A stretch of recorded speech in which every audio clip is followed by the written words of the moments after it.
Welcome to Discover Indie Film. I'm Jeff Howard, and I'm about to shut the fuck up so that you can listen to my guest, David Lazaro. Hey, you know what it is? Kuya David, a.k.a. Kuya Quatro, a.k.a. Digital David out here, the virtuographer. Shout out to VR Massive. We out here for the Discovery Film. All good. Discover Indie Film. Yeah, Discover Indie Film. We out here in the Discover Indie Film, the DIP. You know what it is? We out here in the Film Fortress, out in undisclosed location in the great Los Angeles County area. CA all day, LA all day, 323 representing all the way to the 626 to the 909. West Coast, best coast, fresh coast. You know what it is. Let's get it. Damn, you're an artist. Hey, Holy crap. All right. Now I'll do my proper introduction, but that was... That was so cool. All right. I hope we edit that slip. Oh my days. No, we're not going to edit anything unless you request it.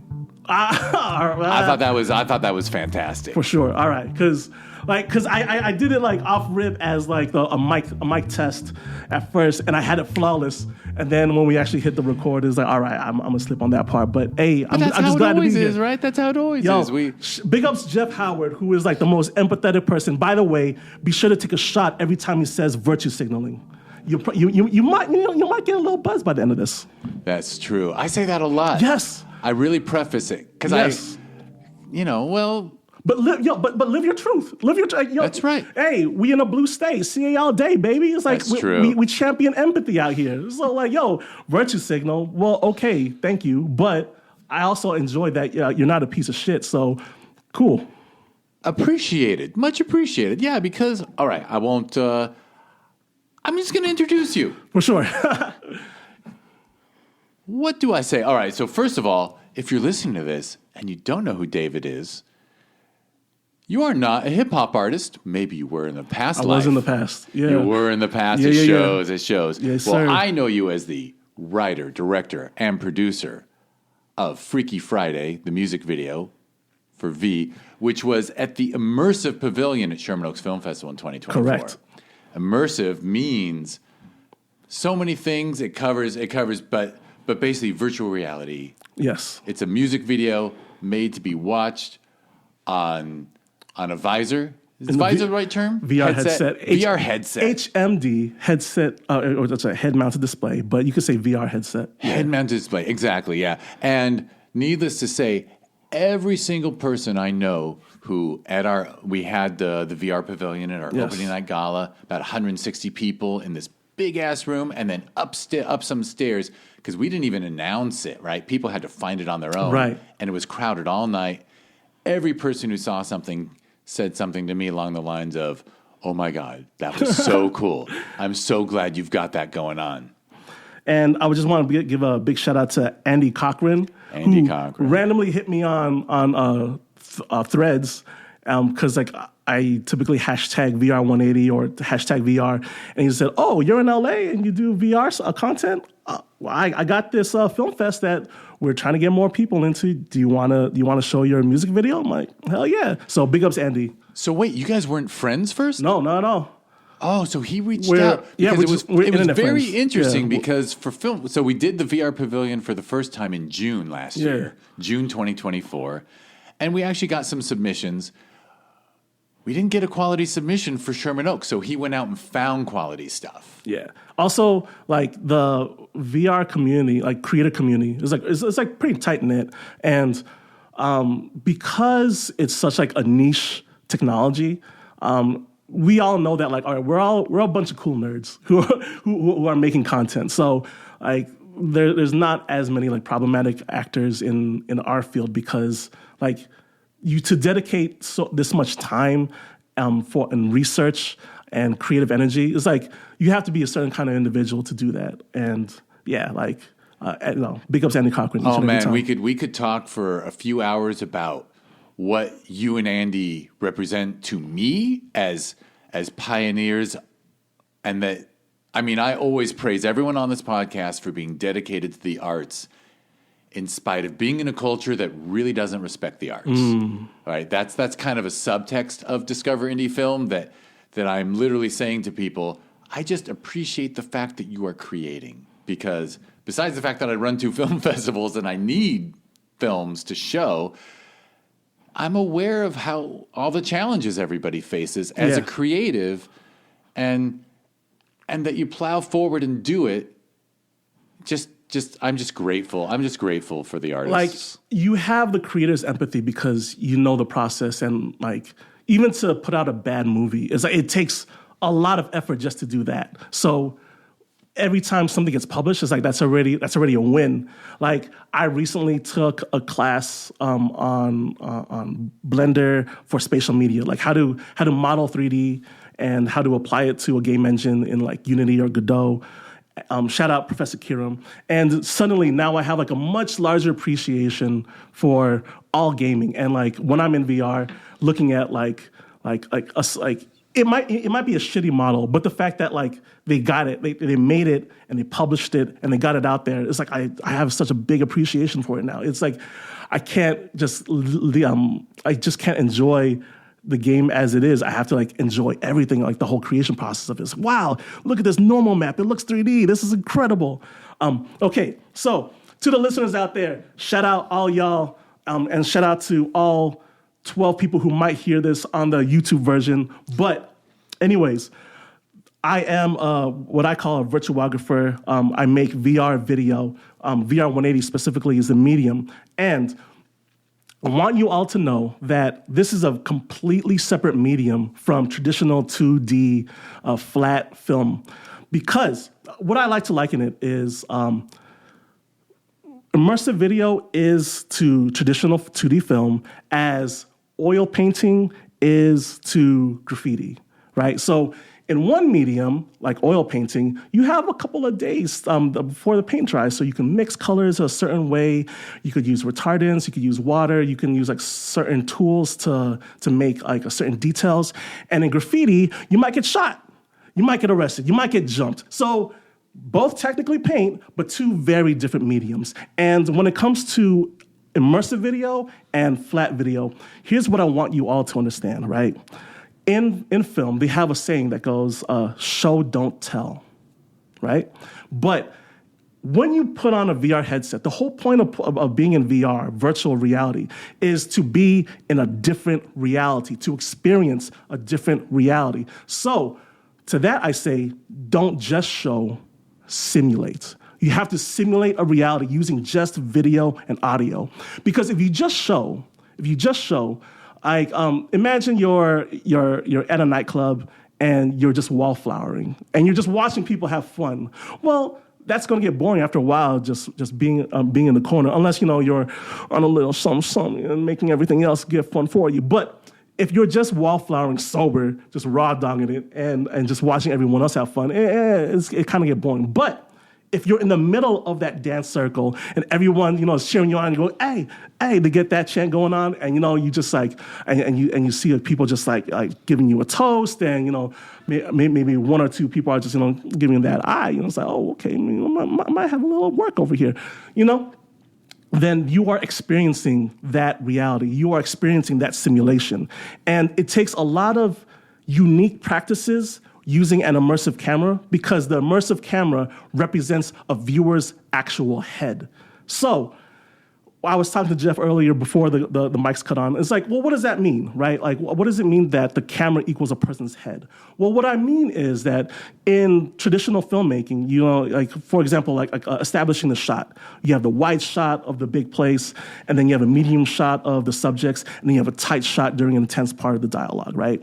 Well, what is a tight shot with an immersive camera if the immersive camera represents a person's head? Because the immersive camera represents the placement of a human head that you are viewing through a VR headset. So a tight shot of a microphone, for example, means that you have your camera 2 inches away from the microphone. But with an immersive camera, that means that you're putting a person's head 2 inches away from a microphone. That's not how people look at a microphone naturally. You're probably like more like 5 inches, 6 inches away. And then also like how high it is. Like it's a lot of specific action and directions. It's a very specific way to camera op. It's a specific way to direct, and it's a specific way to act. For example, right? Like if you're ever just you're on one, you got like 5 Hennies in you, and you're just like feeling really good, and you just want to declare that to the world. So you get on Instagram, you turn on your IG reels, your IG story, and you're just like, you know what it is? We out here in the club, tears, and you take your drink, and then you toast the camera. Okay, fine, but if you toast the camera's lenses to an immersive camera, that means that you're bringing a drink to someone's eyes. So really what you should be doing is bringing the drink down to like maybe a lot lower, like to where their chest is. So what I'm trying to say is that there are a lot of practices that I had to figure out, and I had to learn from other practices such as VR game development. Shout out to Curtis Hickman, who wrote this incredible book called Hyper Reality, which is a collection of his design practices for gaming for VR location-based experiences. I learned a lot from him, which I will roll out to you guys as well in this conversation. Or it really feels like a monologue because I've been going hot for like a minute, and my man's over here is just like nodding. But I just want to say, what I'm really trying to show is the difference between immersive and 2D flat filming are completely different art forms, and I am excited to dive even deeper into that with y'all. But first, a word from our host. Well, no, so you didn't have to hand it off, by the way. I could have listened to you for 5-10 minutes. But bottom line is, you are actually, what I'm taking in is you are sharing that much like Andy, who brought you into my orbit, and I'm going to have to thank him for that, is that you have to balance the art with the technical. Yes. Like constantly, because you are on this is cutting edge technology. I'm already thinking to myself, okay, so I took the picture of you for the Discovery Indie Film website, and people will see the camera on the table, but I should actually take a close shot of the camera, because people have to understand that like your camera really does simulate a human's eyes. It's two lenses, yes, the same distance as our eyes are, yes, and on average. But it's like it's just it's a completely different art form. So because you're so cutting edge with the art form, you're also learning how to create within it. Yes. Like you are pioneering two things at once.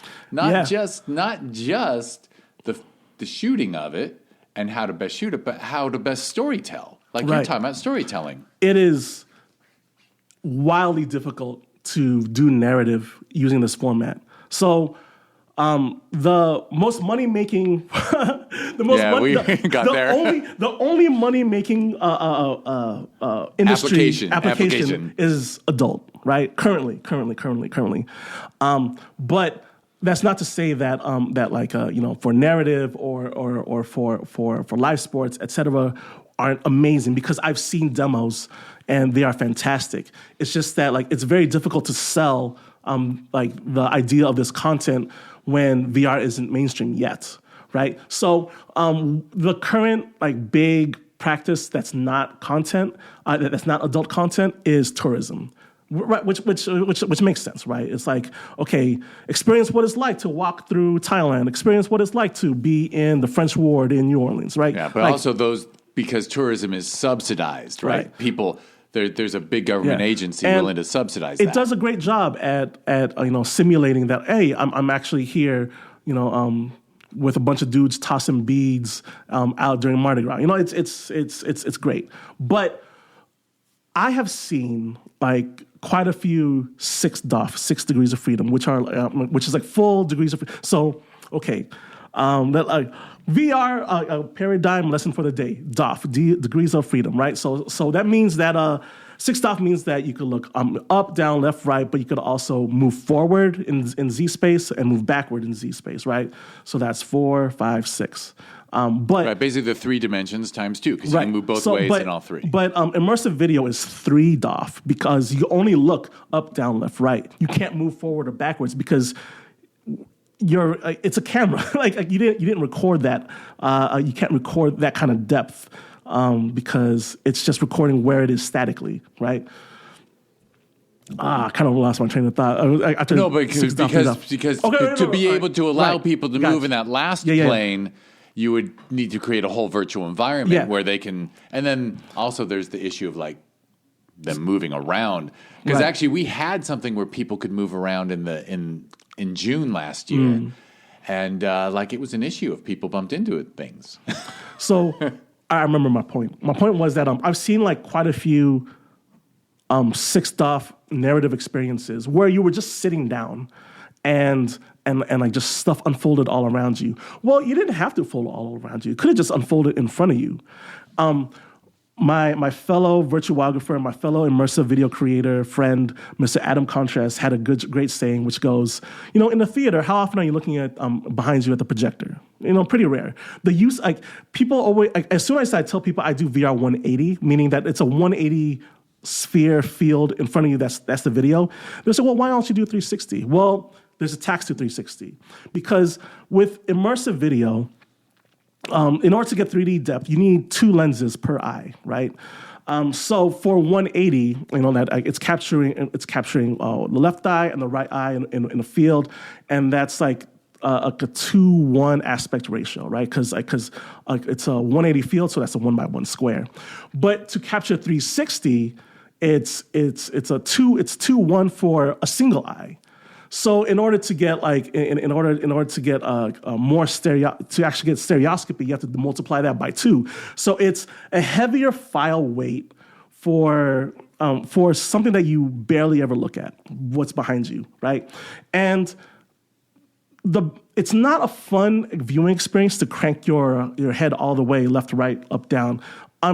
Really to keep attention centered, so that the viewer doesn't have to work for it. That's what I think is the best practice, because especially like when you're cutting, because when you cut to the next scene, in immersive, when you have a headset on, you're always trying to regroup and configure, all right, where am I in this space, right? So I'm in a bar, I'm at the park. Where am I in this space? Like, okay, like I'm seated on the ground. But if you cut to the next scene and suddenly the action is over to your right, then you have to, it's discombobulating. It's very jarring. You have to re-find, oh, where's the subject? Where did that person go? Okay, they're over there. Where am I now? But if you keep everything, in one place, so if the subject moves to the right, and then you cut to the next scene, and the subject is still on the right, but now you're in a new place, well, cool, because the user was already following that person. There's a lot, so that's just like one of the things I discovered. Oh man, yeah, because you have to, because you're starting from scratch with a new medium, and all the last century of cinematography does not apply. Yes. I've tried, in fact, there's a lot more gaming practices that apply more to what we do as opposed to traditional. Cinematography, you're still going to need lights. You're still going to need, and lighting in 360. It's very difficult to hide your lights unless you have to roto it out and clone brush it.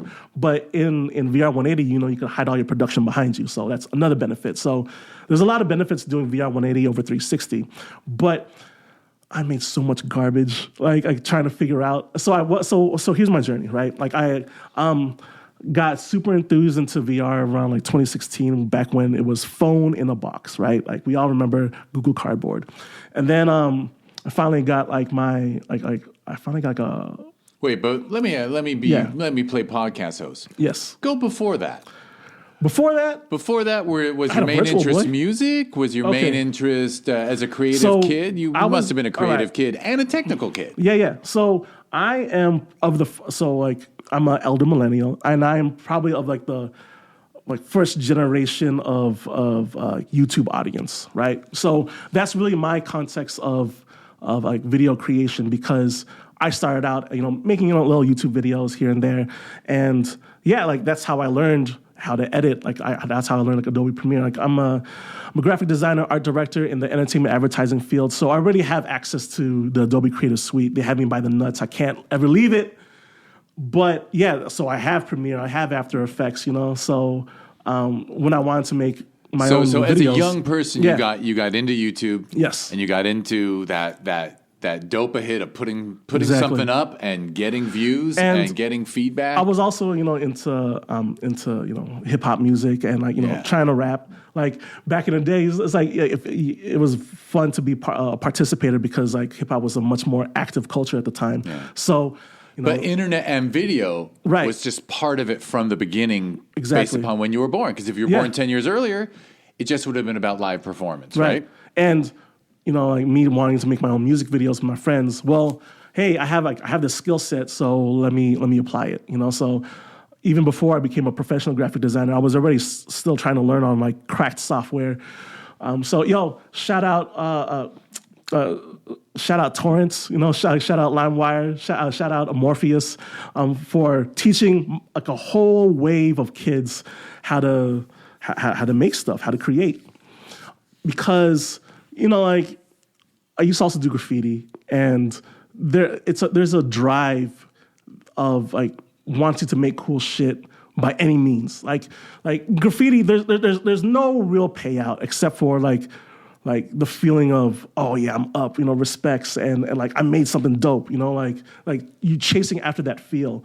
And that was also like the approach towards YouTube in the early days, back when there wasn't really monetization.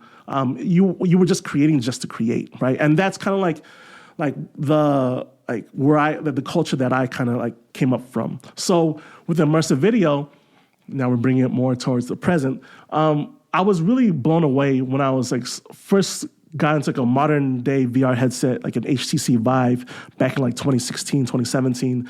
And I saw like a couple of like immersive narrative pieces. One was called Dear Angelica, or Dear Esther, Dear Angelica, where it was like this really sad story about like this person's mom, but it's like this 360 illustration being like, it's unfolding in front of you. It was really beautiful. And then there's this badass narrative piece called Battle Scar that is narrated by one of my celeb crushes, Rosario Dawson.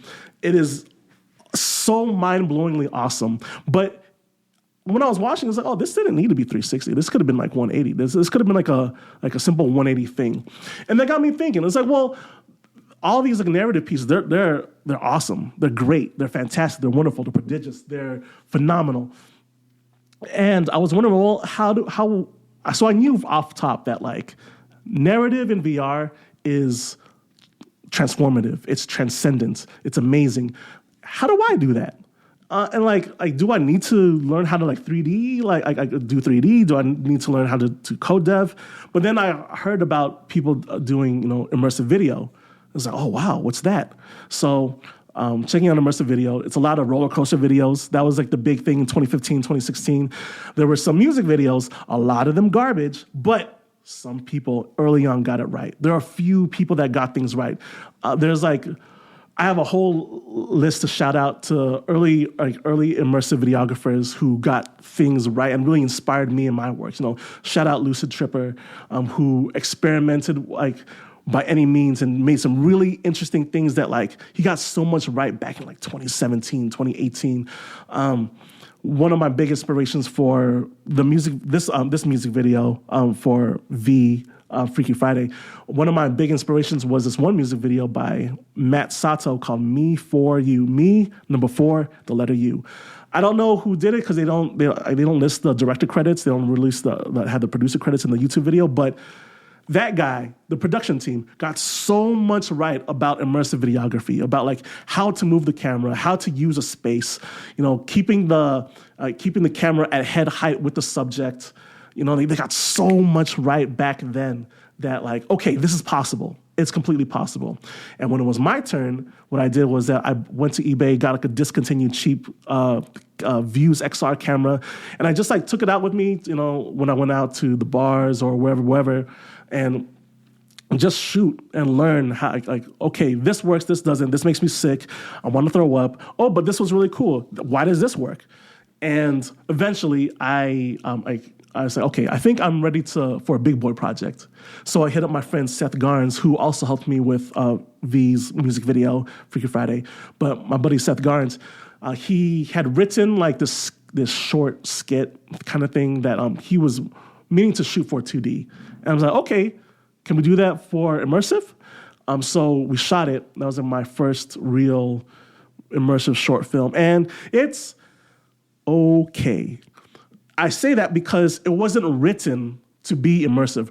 And I was like, okay, well, this was all right. Like the camera operation wise, like it's fine. Cam op wise, it's fine, right? The the camera is at subject height. It's at eye level view. I'm doing what I can to make sure that like you feel like you're in this car, but there was something missing. And I'm like, well, it still feels like I'm watching like somebody else do something interesting while I'm kind of just stuck there. And then after a bunch of other like little vlogs I did and playing more VR games, really just asking the questions like, well, why do I like VR? And I was telling a friend about this, like oh, I'm gonna make this short film called Rideshare. That was the name of the short film that we did with Seth Garns. I'm gonna do this, and then my friend, after a couple of Hennessy's, he just asked me like, dude, you're trying to bring film into VR. Why not just make a film? It's a lot easier. And I'm like, fuck, you're right. It is. He's right. It's a lot easier to do with a traditional camera, and it's a lot easier to view. Just whip out your phone, right? Well, then they got me asking myself, like, well, why do immersive video? Why make immersive content? Well, why do you do VR in the first place? You do VR because it's transportative. Like, unlike any other 2D medium can possibly be. You are literally there in a new reality, in a new space. 2D cannot replicate that, right? So you have to lean into the strengths of the medium. And after reading the book Hyperreality by Curtis Hickman, who unveiled like so many key gems that I had to run with, that's when I came up with the idea of don't just show, simulate. Because we have to simulate the reality for you to experience the content, not just watch, not just to observe, but you are there to experience.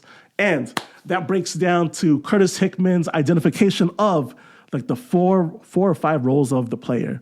And they are in levels of agency, right? So at the very base level, you have witness. Witness meaning that the world doesn't recognize you, the player, but you're just there. You're a fly on the wall. You're an invisible spirit. You're God. You're just there to witness what's happening in the room, right?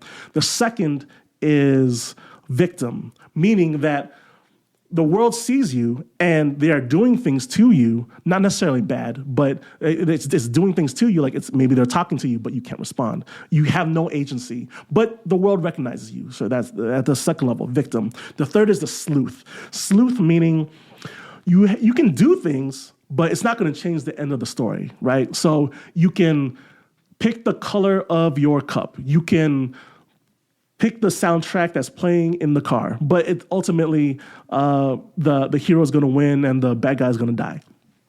The fourth is, is it the killer?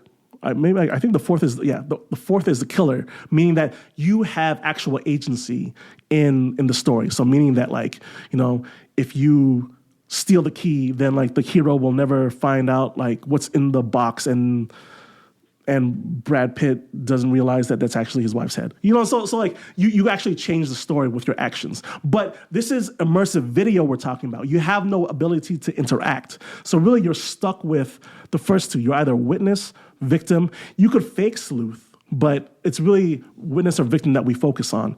And I'm not saying that just because my music video plays the victim role doesn't mean that I champion victim role necessarily. Like you can have great utilization of the witness role for immersive video. For example, in live sports, you're just a person in the stand watching LeBron dunk on somebody, or you're watching Alvarez, knock somebody out, in the ring. Like for live sports, like witness role with an immersive camera is great. It feels like you're there. I have a video of my two buddies sparring in the ring where I'm with them in the ring, and it's so good. It's so good. You fight fans, please please seek me out, Kuya Quatro on DOVR on YouTube. But yeah, don't just show, simulate. And the practices in order to do this, between directing, like how to direct people to be more natural with it, like you can't have these exaggerated movements. Or if you're trying to threaten somebody, but if you're trying to say if you're threatening to shoot me, but I can look down so I can see that you have restless leg syndrome. It's like, oh, bro, you're scared. You're not going to shoot nobody. Get out of here. Then you really have to sell the realism. If it seems like you're acting at me, then it's like, well, this is a bit too much. So. Right, you've learned that through practice. Right. like if you're really trying to ham it up, and even if that's your intent, even for a comedic role, you feel it. Like comedy is very difficult in immersive, comedy is really difficult in immersive, especially with like live action people with animated 3D characters.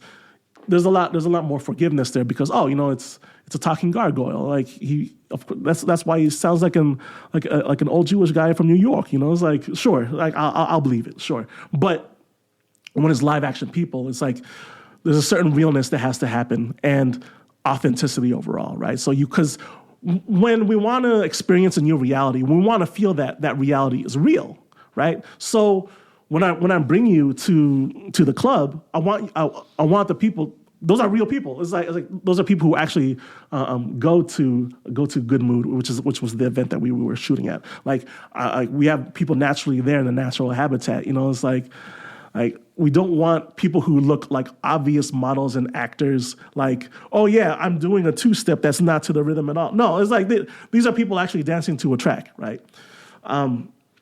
Or when you're in a car, it's like it's people who are actually in a car and not just something that's getting pulled. I don't know. That can be faked. By the way, I want to add something. Yes, sir. Almost, and this is me being semantic, Cole, yes, and wanting to defend you as well, which is when you say witness versus victim. So I had my first experience. Yes. Right. You brought a headset, and I got to see Freaky Friday. Yes. I feel like instead of victim, it's participant. Yeah. Like I felt like a participant. Yes. In that whole time. I didn't feel like a victim. I felt like I'm participating in it. And it's funny because when I first saw the don't show simulate, I thought it was stimulate. Because I felt stimulated the whole time I was watching it. Right. Like you have the way you've directed that music video, you pull your audience member in and they're engaged right from the beginning. And then they just, instead of like, right, with other music videos, by the way, I'll shit on some other filmmakers now. like when you run a film festival, like we're looking for music videos that are artistic, right? Yes. That do something special. Sometimes people just like submit a music video with just like a camera on sticks and a band on stage, yes, just playing a song. Which is the majority of... That's the majority. That is the majority of immersive video. Yeah, music immersive. content. There's like, all right, let's just shoot the band. Yeah. So here's all right. And that yes, is witness, but participant, totally different. All right. So this is a big complaint that I have, and I've aired this out within like the VR 180 film subreddit. So shout out, gang. But really, it's like oftentimes people think that like sticking the immersive camera on stage, looking at the band is, oh yeah, no, that'd be great because you get to see your favorite band perform in front of you. But what are you really simulating there? You are simulating a band on a stage looking at you, just playing to a crowd of one. That's weird. Like it's uncomfortable. It's like, why do I have like a band playing in front of, unless like I'm a tech billionaire that's all like, play for me, slaves. It's like it's odd. But if you bring that camera back to like the first row, right, and you have like some people in front of you, maybe the shoulders in view, suddenly that brings the context of, oh, I am front row with all these other cool people and I'm having a great time because you see the energy of the crowd. That's what I mean by don't just show, simulate. You have to take into account like what are you simulating for the audience. When it comes to like any live action thing, like even in sports, right? Like if you're if you're in the ring with a boxer, it's like, okay, I have to be. I'm probably like the referee because only the referee will have this kind of view. You can think of it like that. There has to be some context, or even when I say that the immersive camera represents a human's head, well, you can have these impossible like viewpoints that a human can achieve. You could be like super high up, but you need to give context to why that is, right? It's like, oh, I'm super high up because I'm in a helicopter. I'm super high up because I'm actually an eagle in this video. I'm super high up because I'm a drone. But as soon as like you establish the fact that like if you're like human height in a video, and all of a sudden you go super high up, then that kind of highlights to the fact that, oh, I'm not a person here, I'm a camera. Like you bring the person out of the simulation, you break the simulation. Or if you bring the camera super low, then it feels like, oh, did my body melt through the floor? Like, what's happening here? Then you break the simulation there as well.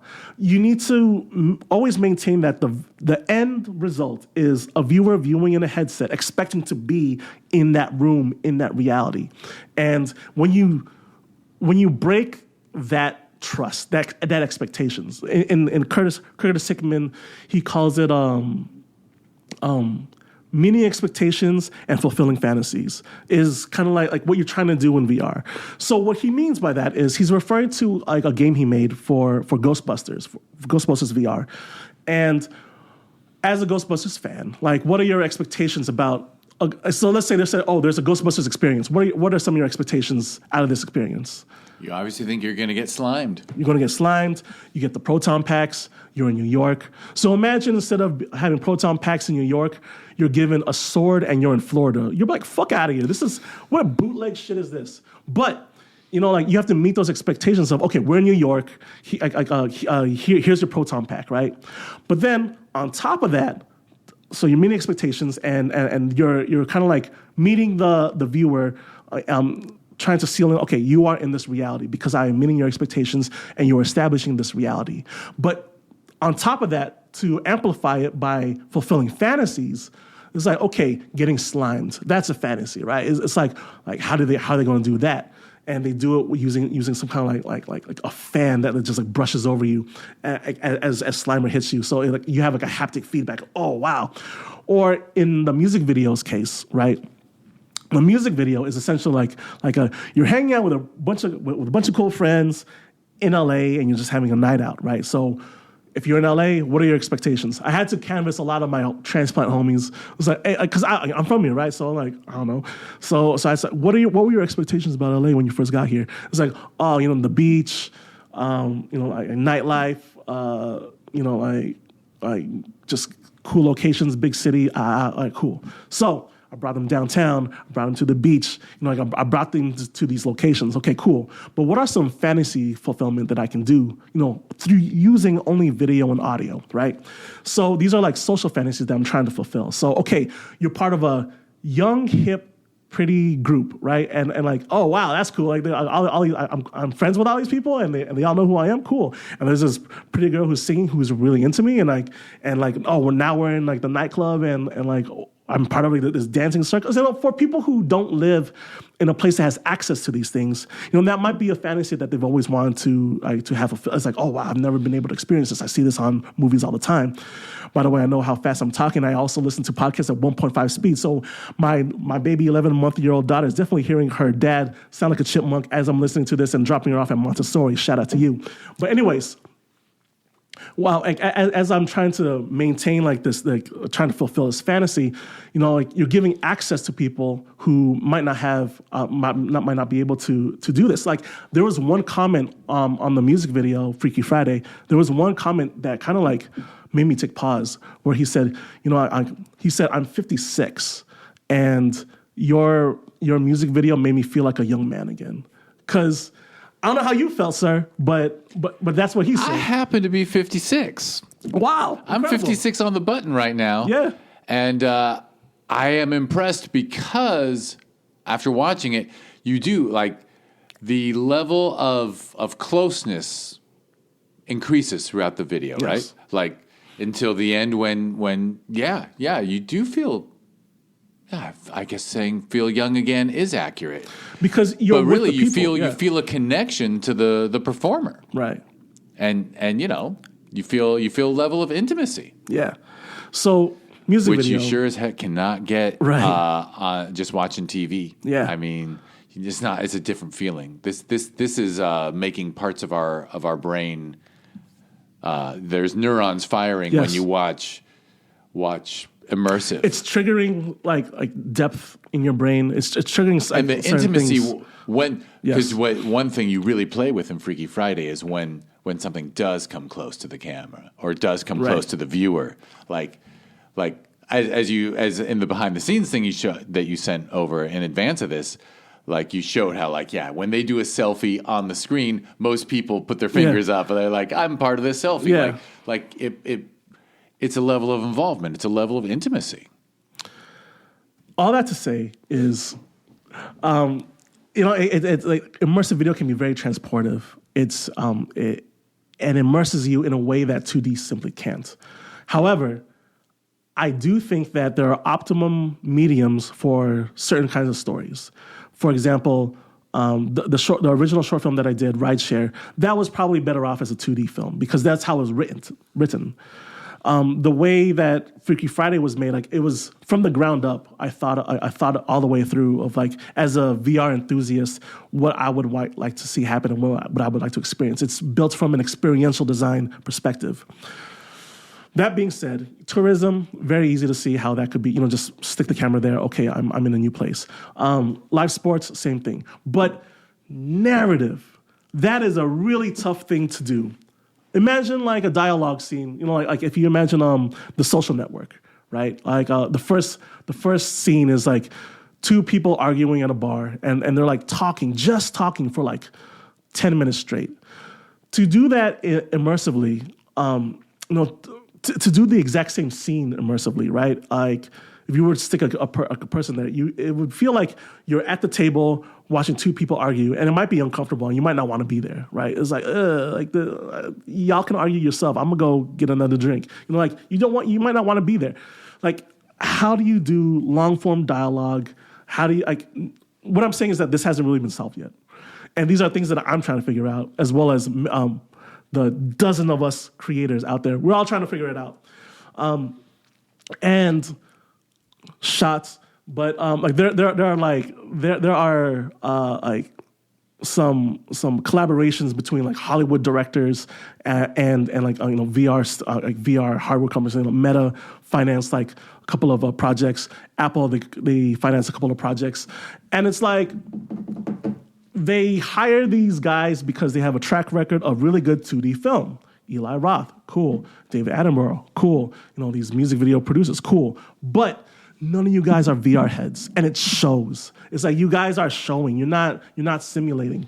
And it I know these big corporations make this inaccurate assumption. Yes. That it's the same medium and you can go with the same kind of artist. Right. Yeah, they need to find you guys. It's oil painting and graffiti. It's like, we both use paint, but it's a different medium. All right, so I want to jump in with a question. Yes, sir. And this is my inner nerd, or I'm curious because in your story that I've been picking up, when you got interested in it, I actually want to ask about the technology and what you had because you need both the camera side and the headset side, right? Yes. Because you are actually creating, but then you are in the sandbox basically, and you've got to throw. And I'm pointing at the headset now. Headset. You've got to throw this on every time, right? Because you don't have Video Village like that. That's video in order to see what you're getting. So as you went through it and as you experienced it,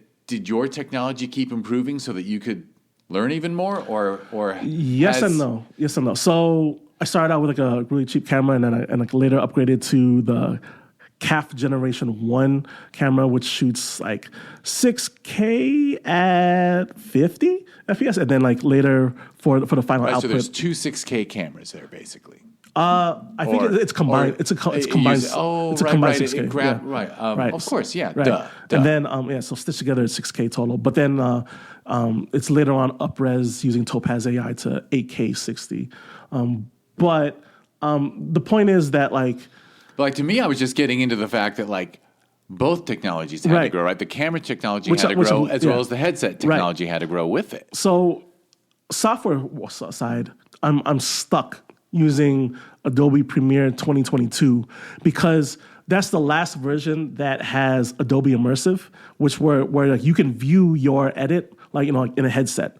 But then after that, they dropped the license for Adobe Immersive. And so past 2022, like 2023 and on, like you can't use the Adobe Immersive. You could still edit, but you can't view it back in the headset, which is like, well, then what's the point of using? And it's not even an add-on you can pay for? You have to stay with the older version? Yes. Damn. Which is, but they're not supporting it. They're giving up. But here's the thing: they might pick it back up because Apple Vision Pro.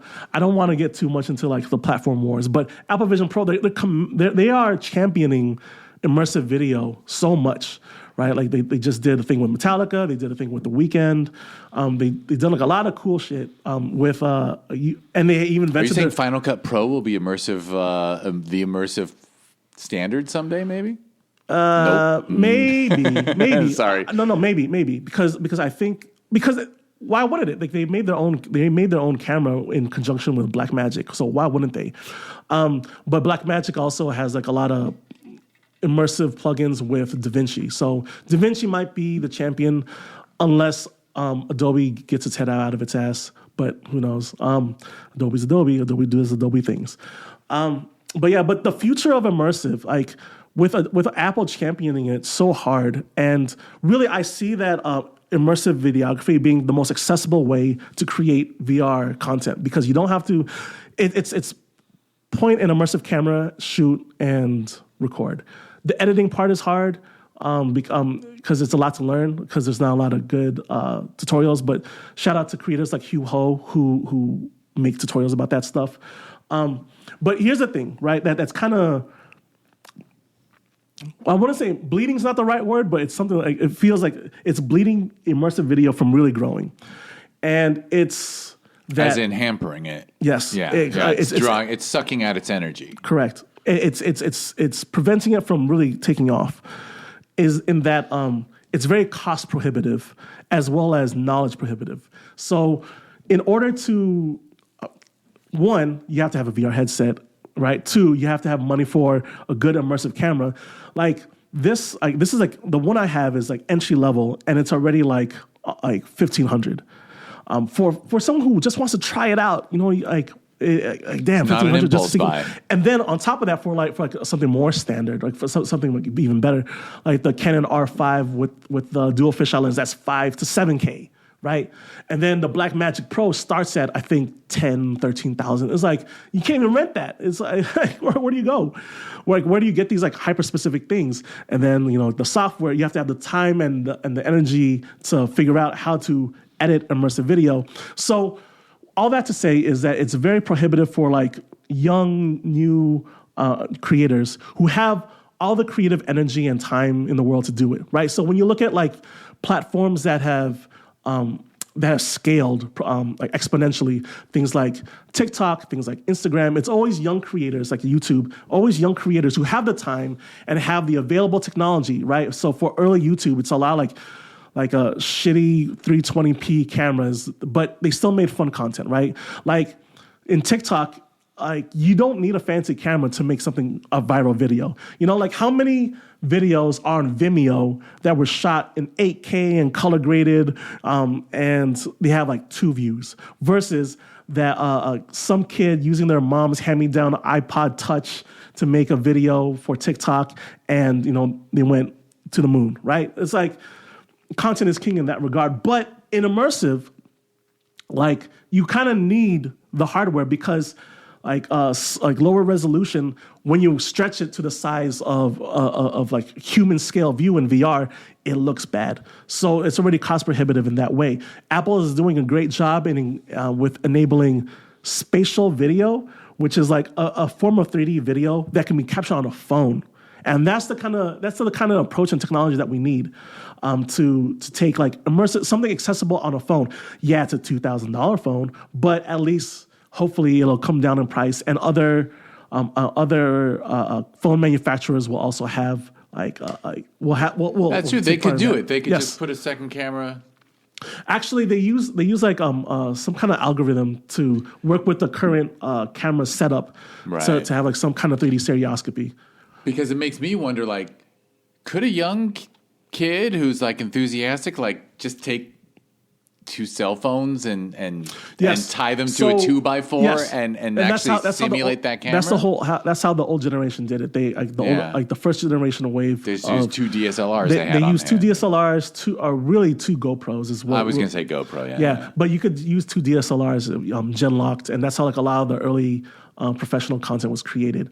But thankfully, you know, there's a rising market for immersive cameras, and if it breaks through, prices come down. Hopefully, but we need so many things to break through at once. We need young creators, is what it is. Like we're all of us, like immersive videographers. Like in order to have the expendable income, to have a VR headset, to have the software, to have the camera hardware. It's like we're all like 35 and up. Like there's not a lot, like a lot of them are 40s, 50s. Like there's not a lot of young creators, meaning that there's not a lot of people who have access to young culture, and that is really what scales. That's why TikTok is the biggest thing in the world because the young kids have access and they could share. Everybody has a fucking phone.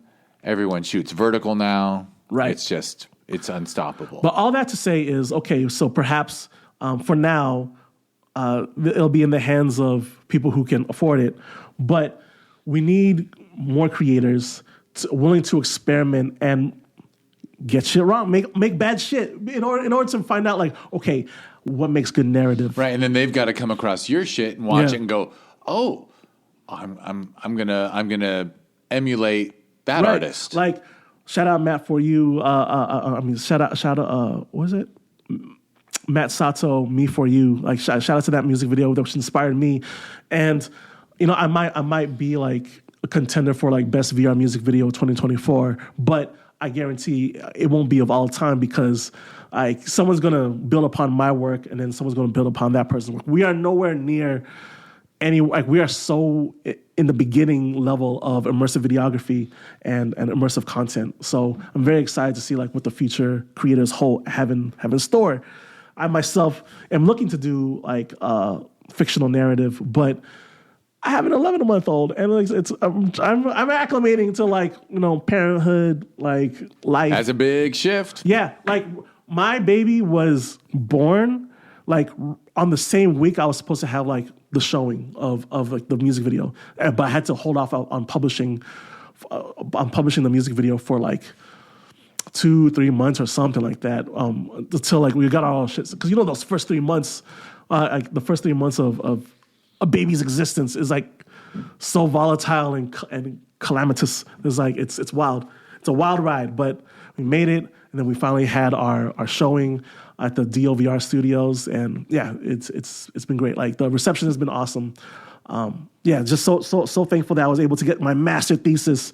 That's really what I see this as. It's like a lot of the practices that I've learned and developed over the past 2.5-3 years.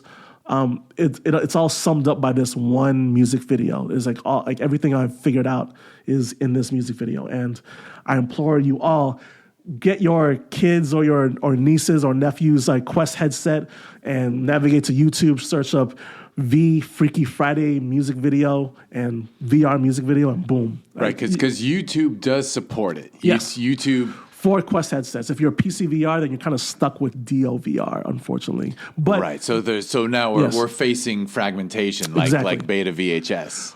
And it's oh my days, like I could talk about platform wars and like really platform wars hold everyone back. To on a separate tangent. Like the streaming era and streaming platform, it is what is crumbling the entire film industry and music TV, because it is splintering audiences, right? So I work in entertainment. Okay, let me just rant. Let me go off. All right. So I work in entertainment advertising, and all of our budgets are going down because all we're doing now is trailers and influencer shit, right? And some influencers, I just saw this movie. I was at the premiere. Check out my pictures from the party. Or trailers and clips of the movie. That's it. Like nobody wants to buy like cool activations and shit no more, because like what is the point if this movie is locked behind a platform as exclusive? So okay, I'll try to talk to you about like, hey, have you seen this show? It's on Netflix. And you say no. But have you seen this show? It's on Apple TV. And I say no, I don't have that. So we can't even talk to each other about the same thing. So they're not going to spend as much money into the budgets for the marketing of it. It's like, okay, we're just going to do all social, because that's what the internet is now. It's just social. Like, how many websites do you actually visit every day? Probably not a lot. You're probably just on social. You're probably on Instagram, Blue Sky, or whatever, right? Like, how often are you going to wallstreetjournal.com unless somebody posts an interesting article on Blue Sky or on Threads? So, like, the entire streaming platform shit is breaking us apart, because there's no central pillar conversation about it. And on top of that, like VR immersive, because YouTube, like internet content that exists in its own bubble, its own field, right? So that's kind of what I'm hoping immersive video goes as well. But in order for it to really take off, it needs to be attached to an IP that's like really popular, because that's the only way to content funnel people into this shit. So currently, what I see the application for commercially right now is really a supplemental content or marketing content, right? So if you imagine like Wednesday season 2 on Netflix, cool, great show. Maybe like they'll have a VR 180 component of the Scooby Gang, half of them, they split up. One goes to the haunted castle, the other one goes to the haunted lake. And so then, like, in the show, they'll go to the haunted castle. But then they'll say, to see what happened in the haunted lake, go on YouTube and put on a headset, and you get to experience Enid turning into a rainbow-colored wolf, slashing up fools. So, yeah, like a supplemental content or just, like, marketing material for music or sports. And is it so fragmented that if they did that, like, would it be Oculus only, or would the Vision Pro, like, is there a YouTube app for Vision Pro? Okay, so can you get content onto? Because right now we only have 2 headsets. Right, being manufactured, as far as I know. No, there's more. There's more. So there's the whole like PC VR space where you have to be tethered to a PC. But the benefit there is that you have a lot more computing power. And then there's Quest Standalone, which is the standard because it's the most cost efficient. But at the same time, you're left with mobile chipsets, which is not as powerful. And then Apple Vision Pro, which is its own ecosystem as well. But and the most out of reach of the average person. But content-wise, though, YouTube, I believe, works on Apple Vision Pro if you have to jump through a couple of hoops. Apple has their own exclusive content with Apple Immersive, whereas Meta has fumbled the ball with Meta TV, which is trash. It is like the worst UI. It's so hard to like search for anything. It's like even to find my content, you have to like type my name, like case correct and everything. And it's an awful platform. Terrible, dog shit, bleh. And then there's another platform called DLVR, who makes the bulk of their money on adult, but they have a separate website called DLVR where it's full user generated content. So it's they're trying to be like the YouTube of VR, but the content there's not great because again it's the dozens of us who are trying to figure this shit out, right? And like I just happen to have a commercial art background where I know how certain things work and how certain things should look, whereas people who there's a VR nerd who wants to try making VR content, but they have no art background. They'll just stick a camera there and make some boring shit. And that's what DLVR is currently flooded with because, it's not a common practice among people who have the creative energy and time to do it. Because again, a lot of the VR users who are trying to also make VR content have the expendable income. That means that they're older and have less access to cool shit. And I'm aging out of that cool shit part. My days. So I have to really... You are aware that there's only a certain amount of time you can stay current. Yeah. Yes. So I am trying to figure... I'm trying to like... And that is the big flaw with the industry is that like when they hire an Eli Roth or someone else, they're hiring someone who doesn't have a headset at home, who isn't into the tech. Yeah. Who isn't in... So, because if those people were watching, if they were into it, honestly, like I've now worn a headset for the first time. Hey. And I'm already thinking to myself, shit, does this household need one? Maybe we should get one. You know what I mean? Because before you leave today, I'm going to have my wife watch Freaky Friday. Okay. Because I want to be able to discuss it with her. Yeah. And might even, if the 17-year-old wakes up early enough, you know what I mean? I found it so fascinating and rewarding to watch it. Thank you. But... I can't ask my neighbors what they thought of it. Right. You know what I mean? Like I know one person in my life who I know has a headset. And do they use it? This person does. Great. But that's one. Right. So it doesn't have to be ubiquitous, but it has to be just like the first generation iPhone, where enough have it that you can bother making an app for it. I know a dozen people with headsets, and maybe only like a quarter of them use it. Like the rest are just like collecting dust in there. The first week they had it, they watched stuff for a while, and then they played Beat Saber for like 4 months, and then that's it. But for the VR, VR, will VR ever be mainstream? Well, it depends on the technology, right? Like if it gets light enough to be a pair of glasses, sure. Otherwise, if it has to be like a headset, then like if the content is good enough, then sure. Like people will go through the rigors. Like snowboarding is fun, but it requires a lot of gear and it's not that comfortable. But when you're shredding, it's awesome, right?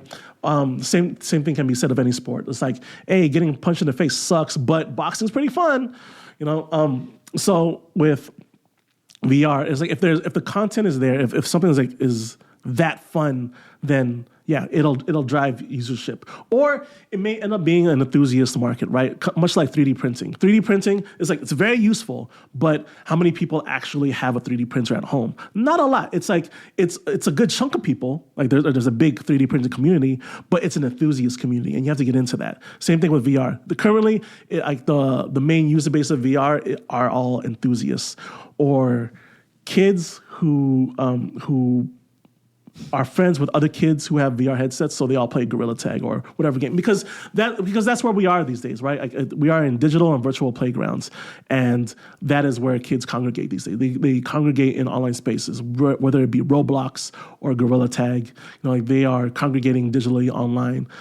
Back in my day, it was AOL Instant Messenger, or on the boards, or on MySpace, but kids these days, it's like, Roblox, because you get to interact with each other, or Gorilla Tag. But like the future, who knows, like, I do have high hopes, and immersive video, like, again, it's the most accessible. We have to champion accessibility, because accessibility is the way things scale, right?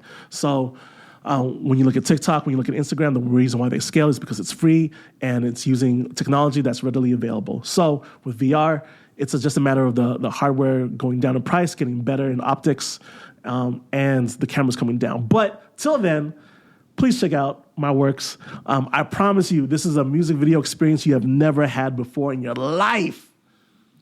No, absolutely. Absolutely. I'm just going to ask because I'm ignorant. Like, I have seen, like, sometimes they, like, give someone a thing so that you can just, like, put your phone. Yeah. So like, phone in the box VR.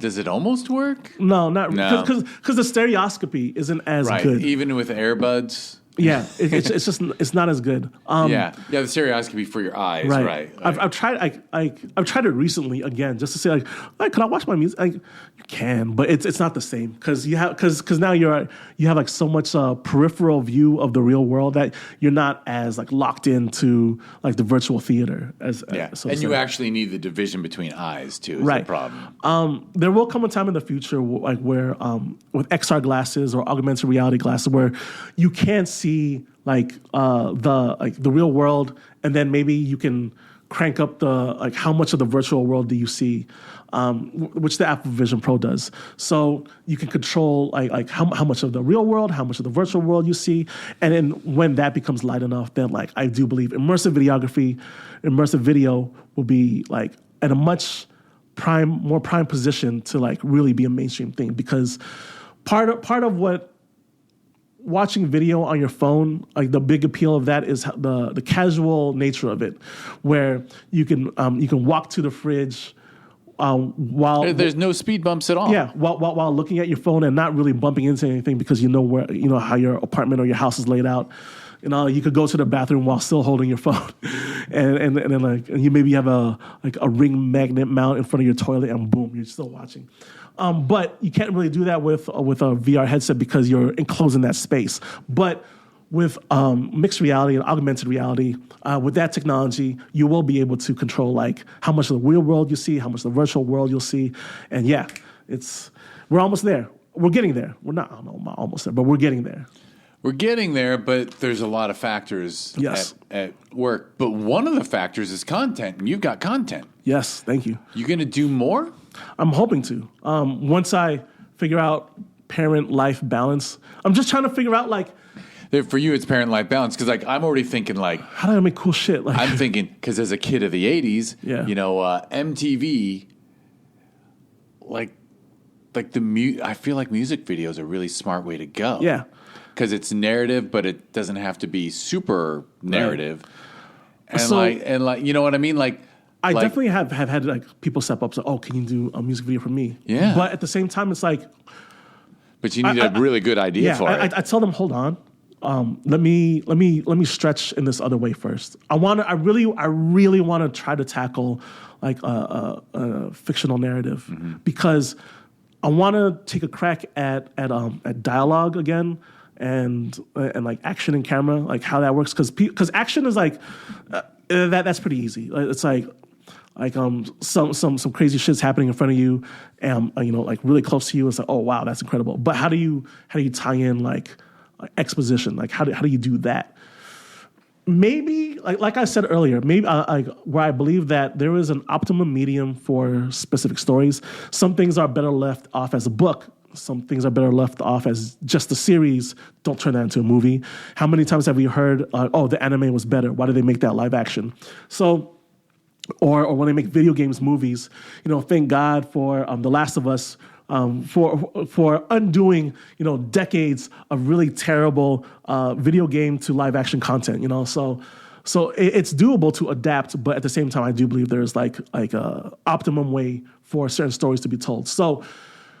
There has to be an optimum way. There has to be a way to do narrative, fictional narrative and dialogue. But if it proves that immersive video is just not good at that, then okay, then that's what it is. But I don't think so, because of how transportive immersive video is. Because it brings you to a new reality, and you are experiencing that reality. I want to hammer that home to all 35 listeners on Pocket Casts. I don't know how many Spotify listeners you have. I don't know how Apple, but I'm one of your Pocket Cast listeners. But yeah, I want to nail that home. That like immersive video will transport you into a new reality in a way that no other 2D medium can. And for that reason, I believe that immersive video has a future. It's not going to take over any other video medium anytime soon. I don't think it's going to take over anything. Like.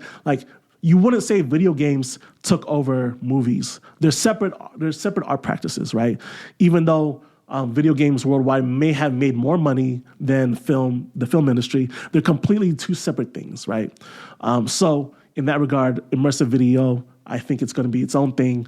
And yeah, can't wait to take a crack at narrative. But if I just end up being like the VR music video guy, then sure.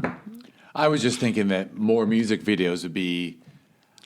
Sometimes I get a little too big picture in my head, and I'm already thinking like, man, fucking Apple just has to have like an Apple TV Plus immersive music video channel. You know what I mean? Like just encourage, because if fucking Taylor Swift did one, then think of all the parents who would have to buy their kids a headset. $5,000 headset. It's interesting. Oculus is cheaper though, right? Yeah, Oculus sure. is like attainable. They got it at Costco. But I don't know how much. For sure. Apple, there have been, so on Apple TV show productions, there have been like unit shots of like, they see the Apple immersive cameras, the Blackmagic dual lens cameras on set. So the speculation is, are they going to do like some kind of supplemental like content, which is great. Like if all the BTS extras were immersive on the Vision Pro. Yeah, you're actually there. Yeah, like they've made this thing. Why aren't they like giving us reasons to buy it? Yeah, like which they're trying to figure out like what is the moneymaker for their product. Like the Apple Vision Pro was essentially just like a $5,000 dev kit, and there's this weird war between like developers be like, well, give us some money to build your content base, but then Apple in return being like, well, prove that you can make something that'll bring in money. Well, it's like, well, one hand has to feed the other. It's like, what do you want? you want devs to spend 5 racks on your hardware for something that might be good, and you have to dump in like how many hours into figuring out like your platform is madness. So, and oh man, like now that I learned like a little bit of Blender and a little bit of Godot and Unity, like I'm also like trying to create like in air quotes, real 6DoF VR content as well. So like, I'm trying to make my first VR chat world. I'm trying to like, model my own stuff. But it's that creator. What do you call? Not fatigue, but where you're like just shocked by the options of all the things you can do. Because as a creator, I have the ability to make all these things, but now I'm just overwhelmed that like where should I focus my energy? Yeah, as a creator, you've got to pick and choose.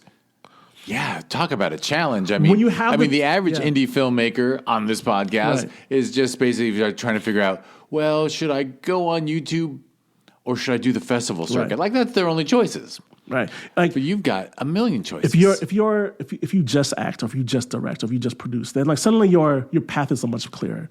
But if you can do it all, if you can direct, if you can edit, if you can write, like that's where I'm at. Like, well, shit. Like, what am I going to make? But you got to decide: do I make stuff for headsets? Do I make stuff for the screen? Do I make stuff?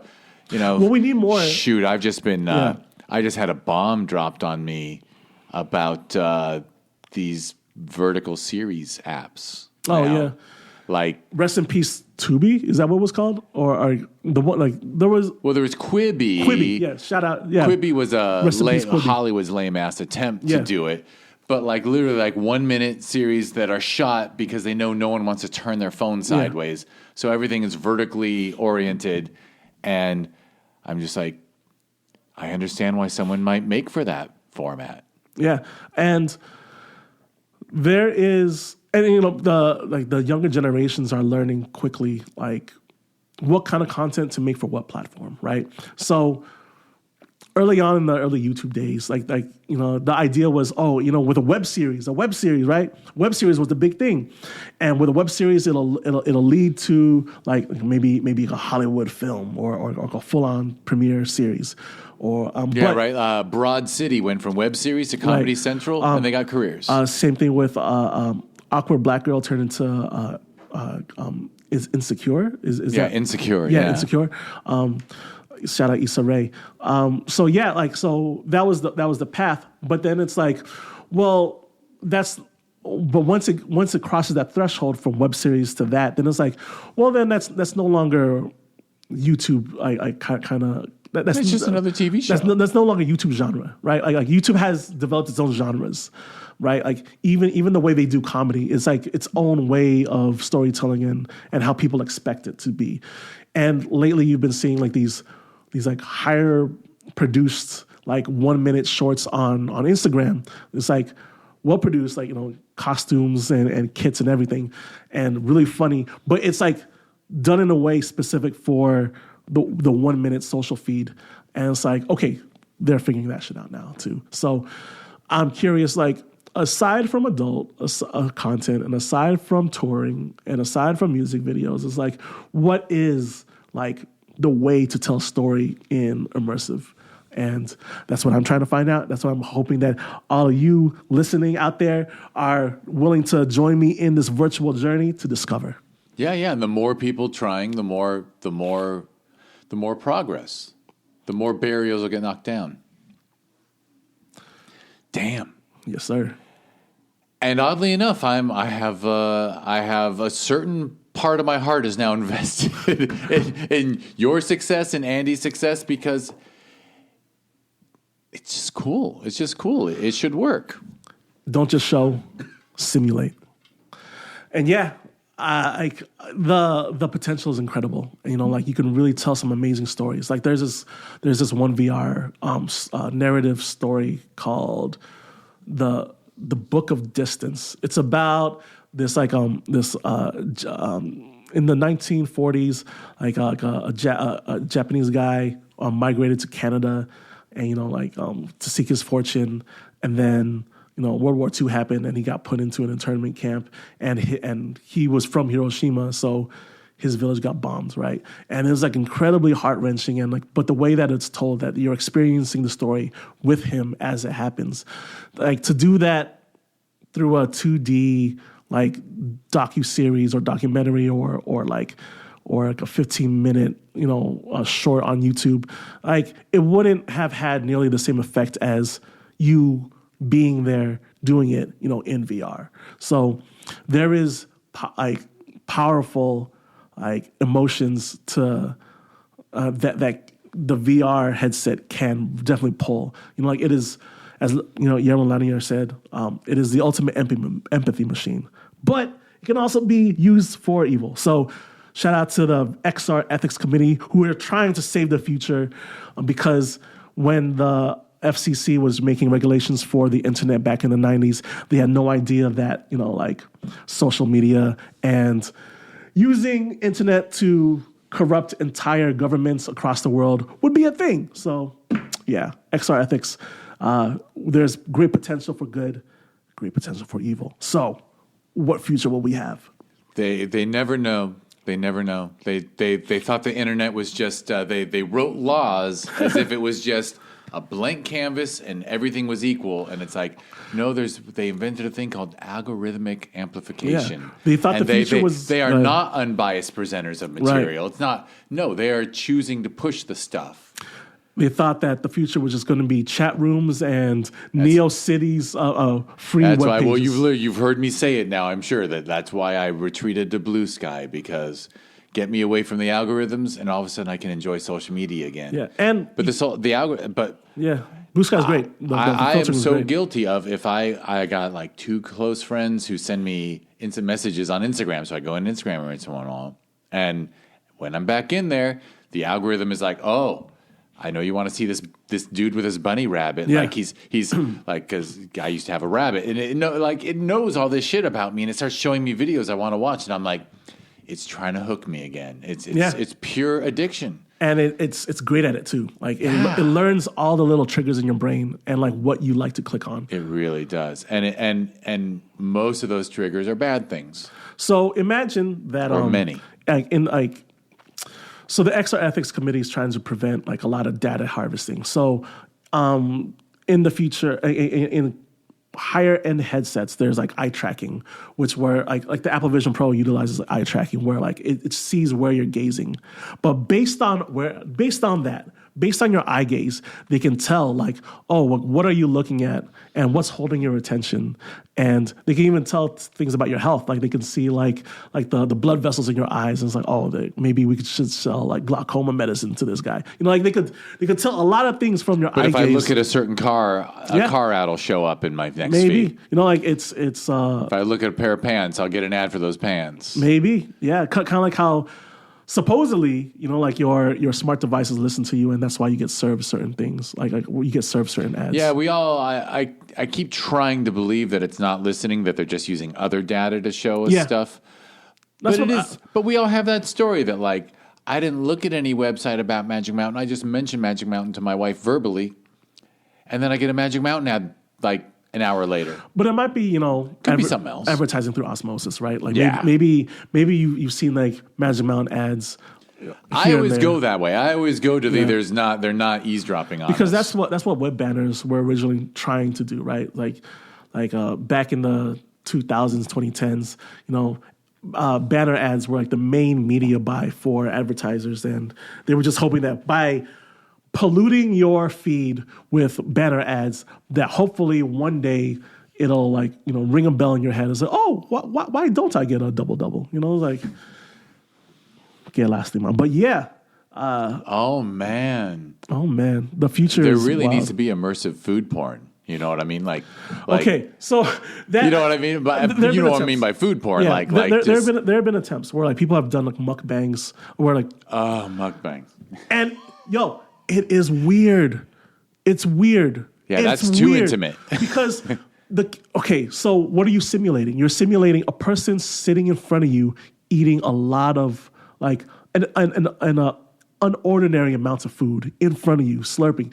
And like, okay, when you're watching in 2D, like there is a plane of separation in reality, right? It's like, okay, that person is behind this screen, and because it's like 2D, there's no depth. It's like, okay, like they are a moving picture on this flat plane, on this window. Cool, whatever. But when you're in the room with them and they're eating in front of you, it's gross. It's weird. Maybe I'm sure there's a audience out there for that kind of content. There might be. I was just to not to be defensive, but I was pretty like there's an amazing restaurant not far from here. Yeah. And we love to sit at the chef's counter, which is like there's this little counter with 6 seats, and you literally are facing the kitchen. You get to watch them prepare everything, and man, if you use that camera to record like an amazing and it's like watching an artist paint. Like if you watch them prepare the meal, and then the whole thing is, and then at the end there's a thing to click to like order delivery. I've definitely had I've been wanting to make like kind of like a spec commercial for like a restaurant or something, and this is what it feels like to be a VIP guest at this restaurant, and like to give them the experience and the simulation of being at like a really cool restaurant with a bunch of cool friends and people, and like the maitre d', thinks you're the best person in the world, and like you're getting served all this awesome food. I wanted to do it at this one place, but they're no longer serving food. Intercrew LA in downtown, but now they're turning into an event space. But I might do it at a friend's place in Santa Ana called Kaizen, a hot pot place. But it's all the way in Santa Ana, man. It's like I don't want to drive that far. But understood. Yeah, but spec spec commercial. I've been wanting to do one as well. So like, I want to see what commercial applications look like. But golly, that's like advertainment. Do I really want to pollute the the pipes with like more ad shit? It's like I work in advertising, but the ads are the last thing I want to see. I know I could go either way on that because I could be like, hey, anything that helps it, right? But then at the other side, if it just becomes all ads, then everyone's going to walk away. Like I don't remember how long YouTube existed before ads popped in, but I mean there were no ads for a long. Like we all got used to it being ad free. Right, exactly. Well, just like our fucking streaming networks were all ad free, and now at some point, we're all just watching ads. Yeah, again. I pay for it. Why? Oh my days. But like, it's just funny. Like you end up watching. Oh, this I'm gonna watch. I'm gonna watch this on Tubi. I'm gonna watch this on Pluto, and all of a sudden, I got ads again. Yeah, we're back. With the whole thing. It's back to the whole revolution of paying a subscription so that you never see commercials again. It's gone. Yeah. Awful. But. I don't know. I really hope that like my commercial efforts for because here's the thing. For VR, like the thing that like DLVR, which is like they're trying to be like the YouTube of VR, the thing that they're facing is that like where does the money come in? Like how do creators make money? So they have like kind of like how YouTube has like an AdSense, but there's no ads on DLVR. It's run through premium subscriptionship, and you earn money from putting video into the premium tier. So you have to have like a subscription to watch that. But immersive video, we have no viral hits. And if you're locking all the good content behind paywalls, then who's going to bother watching like immersive video? If you want to try it out, like how can you when it's behind a paywall? Which is why I say this now when I only have like a dozen subscribers. Like I do not plan on ever turning on ads. I'd never plan on making my content premium. I always want people to find my works and create accessibility, because I'm hoping that if I do get paid gigs, it's because they were able to view my stuff because it was accessible in the first place, right?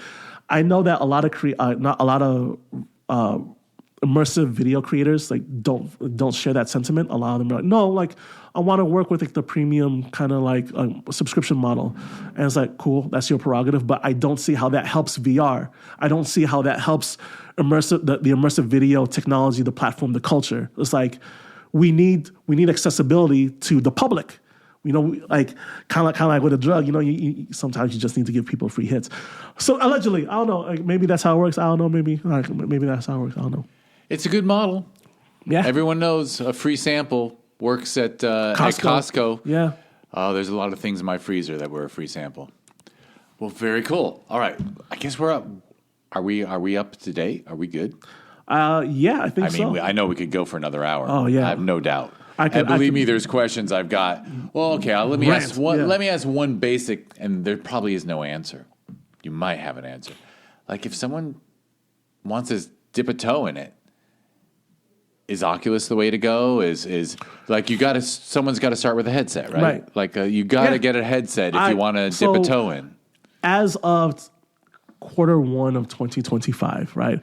I think that Quest 3S is probably like the best way to go if prices are concerned. So you want like the latest in hardware, but like if you don't want to buy the Quest 3, then the 3S like has like last generation optics. So the optics aren't as great, but the hardware's still pretty good. So Quest 3S would be my recommendation for checking out VR stuff. But really, Quest is meant for gaming, right? So if you're not planning, if all you're planning to do is watch immersive content, I was like, hold off. It's like hold off for now. But if you're planning to game as well, then pick up a Quest 3S. But if you want to try your hand at immersive videography, if your parents or if you happen to have like a iPhone 15 or later, then turn on, like you have the ability to create spatial videos. Oh, but wait, how do you watch a spatial video if you don't have a headset? Well, there you go.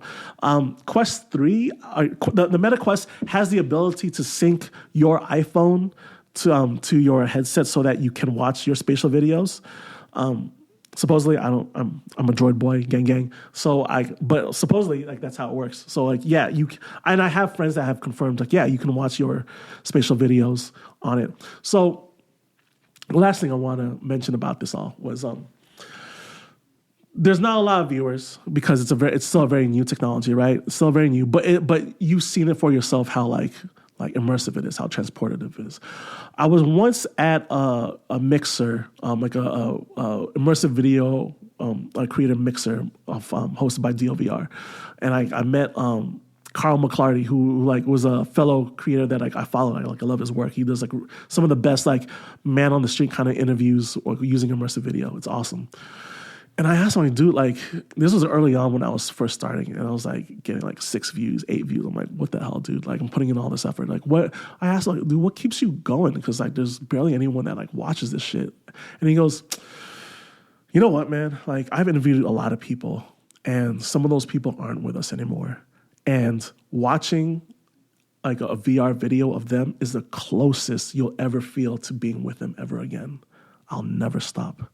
And from that point on, like, okay, good, I'm with you. So ever since my daughter was born, every month, I'm always making sure to take video of her because, like just the other week, like I told my wife, I've been recording video of Lux this whole time, like with my camera. And she goes, really? Yeah. Do you want to see what she looks like as a newborn, like first month? And only twice have I've seen people sob in a headset, and that was like, and that was it. She saw our daughter 1 month old, like barely able to open her eyes, and at life scale. Yeah, that's amazing documentation. Yeah, truly incredible. So I don't know. I've had this idea of maybe I should take the time to interview all my family members, and just like a moment in time that okay, this is what you looks like in person. This is at scale, this is what my niece looks like at 15, and this is me interviewing you. I don't know. That's your simulation. But that's not simulating. No, actually, that is archival. Documentation. Yeah, documentation. And every time there's a new technology, documentation is always the first thing that happens, right? Like with video, with radio, with the print press. Like documentation was always the first thing. News, that's documentation. It's always the first thing because, it's the first thing that makes sense. Record what you see, and oh my goodness, I'm sure in the future, when my kid is about to go off to college, I'm gonna go through my archive and look at her when she's 8 months old, and I'm like, oh my God, I can't believe you're here. I'll have access to that. That's wonderful. All right, that's a wonderful way to end. website, social media? What should people follow? Yes, sir. We'll do the clickable link thing, of course. Yes, sir. You can find me at Kuya Quatro, KuyaQuatro, on all platforms. That's Instagram, Blue Sky, Twitter still, Threads, all that. You can also go on my website, KuyaQuatro.com, KuyaQuatro.com, and that's where I post all my videos. So if you want that all in concentrated website that has both DOVR links and YouTube links, it's all there. If you're on VR chat, I'm also there. Sometimes when my baby's asleep, catch me at a rave. I don't know. I'm out here. Kuya Quatro, David Lazaro, Digital David, Kuya David, out here, gang, 323, CA all day, LA all day, representing. Big ups, my guy, Jeff, for having me on this illustrious indie film podcast. So many legends of the indie streets have been here, and I can't believe I'm sitting on the same seat where other famous creative butt cheeks have also touched. We out here. You are in the chair. All right. I'll wrap us up. Believe me, I would love to respond in kind, but I really have no ability. So I will just thank you. Thank you for being here. Thank you, sir. And thank you, everyone, for listening. If you want to learn more, of course, all of David's links will be clickable links in the show notes. So make sure you check that out because seriously, support innovative artists. I'm always saying support indie artists. You're indie and innovative. I mean, everyone I talk to is taking big risks. You are really swinging. You were swinging for the fence. This project was all out of my own pocket. No funding, zero funding. I had to blow thankfully, a lot of homies that gave me for the low or for the free. So thank you. I gotta give them a shout out. Shout out Lena, aka V. Shout out my guy Seth Garnes, my day one. Shout out Jimmy Mejia. Shout out Imani Kilai, Carrie Funk Tabisay. Shout out Nami. Shout out DJ Rude Boy and the Good Mood Crew. Shout out Curtis Hickman, author of Hyper Reality. Shout out R VR 180 Film. Find us on Reddit r/VR 180 Film. Shout out my wife. Shout out my daughter. And if you want to send me an email with links to the books and links that inspired you, I'm happy to throw those in the notes. For sure. Right? Yes, because you mentioned Curtis. I'm hey, why don't we make that a link for that your 4 questions thing? I was I'm just gonna list off VR videos. All right, this one, that. All right. Well, then I won't have any comments because I ain't seen I've only seen two immersives: the Carrier, and Freaky Friday. For sure. I know I didn't even get to see any others at the festival. All right. So, thank you for listeing to the Discover Indie Film podcast. If you want to learn more about it, go to discoverindiefilm.com. On social media, it's at DIFWins. As I always say, I'm on Blue Sky. I answer the Blue Sky stuff. Gee. My wonderful podcast producer, Karina, handles the other social medias. Hey, shout out. And we pulled it off X. What can I say?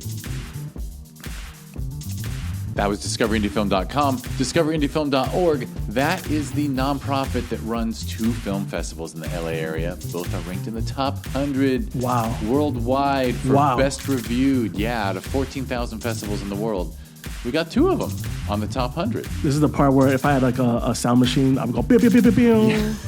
It would be appropriate. But I'm proud of it. So if you want to learn more, Film Invasion Los Angeles is in June. Sherman Oaks Film Festival is in December. This year's the 10th anniversary for both. Wow. You can learn more about both if you just go to discoverindiefilm.org, or for Film Invasion Los Angeles, you go to filminvasionla.com or at filminvasionla on social media. Sherman Oaks Film Festival is, of course, shermanoaksff.com, at shermanoaksff on social media. And as you might have heard me say in the most recent podcast, Film Invasion Los Angeles, there's always been talk about expanding to a new one. January 2026, we're having Film Invasion Lima, Peru. Wow, incredible. Oh, you haven't heard that? Yeah. No. Yeah. Incredible. Oh, I'm looking forward to it. I'm jealous just because of the food opportunities. Peruvian food is so amazing. Oh, everyone keeps talking to me about the food. Yeah, it's where potatoes are from. It's I'm looking forward to it, and the theaters in the Spanish Quarter, like the old colonial, where all the colonial buildings are. It's beautiful. It's by the art museums. And to all of you who are trying to play the DIF drinking game, sorry, no virtue signaling here. I didn't virtue signal. Oh, we didn't. boom! There's a shot. We didn't. Oh, well, I just said it. Yeah. Fair enough. All right, cool. And that's a great way to end it. Cheers, toast, mabuhay.